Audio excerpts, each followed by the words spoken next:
Hey guys, it's JW and I'm back. Haven't been on for a few days. I think the last time I was on I was talking about a bunch of different things, including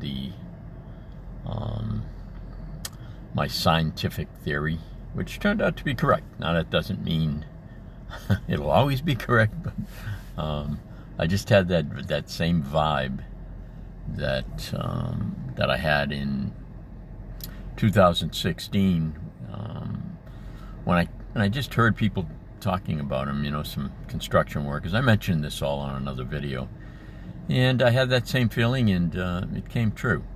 So I got to thinking about intuition, and thinking back, intuition, as I've heard most of the discussions I've heard on intuition are that it's something you should pay attention to, and I never really put too much thought into it, but looking back, whenever I've had intuition about things, I'd say most of the time it is true what they say, that it's almost like it's a warning from the spirits or from God, or just maybe something to do with your body clock, or I don't know, but it always seems to come true in some way. Now, once in a while I'll have a dream about somebody I haven't seen in 50 years, say. And I won't necessarily run into those folks in the next few days or anything, but I will run into maybe someone who knows them, who I also haven't seen in a while.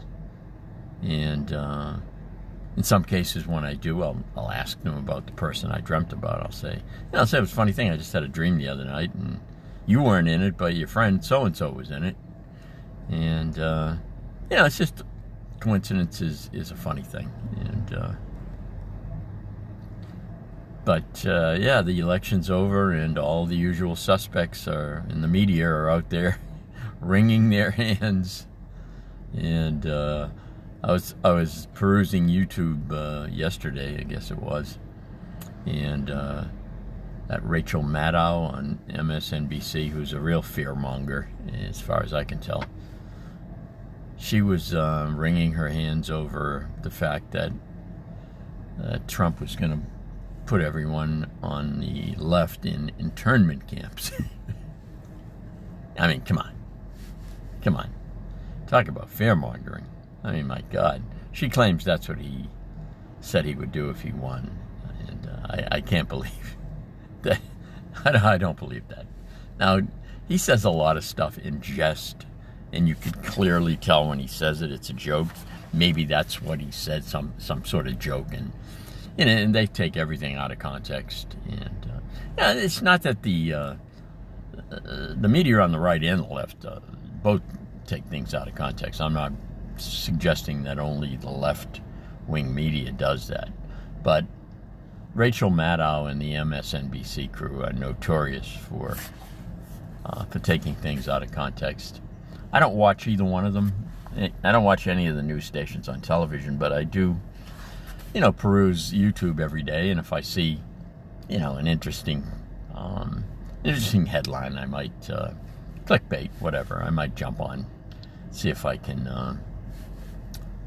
See if it's anything I might be interested in. But the good thing about, I've been using AI a lot, and when I hit upon a YouTube video that I may be interested in, I'll just let AI tell me what it's. AI will go in deeper on what it's about and give you a little summary, and I'll tell if I want to. That tells me if I want to look into it further. So it is a time saver, and I've used AI quite a bit. I mentioned it in previous videos as well, that it's been very helpful to me in a lot of areas of my life. And it's the future, whether we like it or not. So even old guys like me, I would recommend that. I'm not suggesting you learn the ins and outs of it, but maybe you should at least be aware of how it may or may not affect your life. So it may affect your life in a number of ways, in that things are changing. Things change every day. The society changes, the rules change. I went to the wound center yesterday, and speaking of change, and everything looks good. The wound is getting, I think it's a little bigger than the size of a dime, but it's coming along fine. Everyone was happy with it except for you-know-who. Dr. Killjoy was not thrilled. She was okay with it, but she made it very clear that she would not be jumping for joy until it was 100% healed. And I doubt she'll jump for joy then either, but no, she's really a very nice lady and a good doctor, so I always kid her, and she can take a joke. So, but while I was there in the waiting room, I noticed they were changing over their computer system, and the receptionist called me over and asked me if I had time to give her my information, my insurance information, again, because they were putting it in a new system. So I gladly did it. She's a real nice person too, and yeah, there's change everywhere, and my daughter's involved in a lot of change in her life, and everyone's experiencing change. And with the election season, of course, there's been a lot of change, a new administration, and hopefully the economy maybe gets straightened out, and some other things. They all make lots of promises. I don't expect either side to ever keep all the promises, but the big ones should be followed through with. Trump, of course, was big on the economy. I expect he'll follow through on that, and on border security, which I hope he follows through on, and crime. I mean, those are the three big ones. And he promised a lot of other things too. He didn't promise, but he said he would do a lot of other things. Or as a kind of I want to call myself an astute political observer.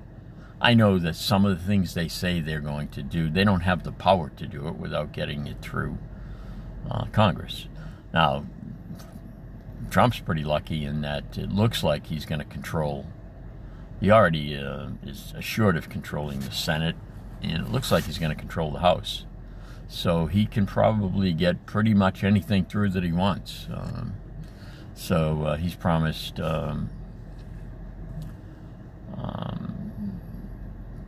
not taxing Social Security for the elderly. That would save me a few bucks, I'll tell you that. And he's also promised that wait staff would not be taxed on their tips. When I say promised, he said that's what he was going to do. Again, I think he can do things like that if he wants. I don't know if you'd have to, for instance, the tax on tips part, you probably would get some kickback from the state in that, some blowback, I should say, from the different states, because they would be losing money probably. Although he's probably talking just federal tax, I'm sure. So I take that back. I'm sure the state would still be able to tax it, and most of the blue states will continue. They don't like giving up any tax, and so it'll be interesting to see if the change takes effect, and hopefully it takes effect soon, because he'll be a lame duck president before you know it, and you might as well get everything through in your first couple of years, because when you're a lame duck president, nobody takes you too serious in the later years. So my experience with politicians, at least it seems like that. And so let's hope that the country improves for everyone, and especially people who are finding it more and more difficult to stretch that paycheck and pay their bills, buy groceries, gas. I think all of those things, the government does have a lot of say in what's going on. And I think we saw right after the election that the stock market went up, I think, like 1,300 points. Last I checked, I thought it said 1,300 points. And so, right away, just the fact that they were changing administrations made a difference in people's 401k, for example. I'm sure they were happy. So, as long as the presidents do things that make us safe and make the economy strong, giving everyone a chance to improve their lives, it's always a good thing. And I'm hoping that Trump can do that, and I pray that he will do that, and I see no reason why he wouldn't. He seems to be pretty good on things like that, and along the campaign trail, they all make all these ridiculous statements that it's never going to. I can't think of any offhand that Trump made or she made for that matter, but we all know they're salesmen, all right? When you're buying a car, you take everything with a grain of salt. And when you're listening to a political candidate, you have to take everything with a grain of salt. But when they make a promise on the big things that really affect the people and the country, they best follow through with them, or there'll be a lot of people getting up in arms. So let's hope they do it. And anyway, I thought I'd jump on, and thanks for listening. I'll talk to you soon.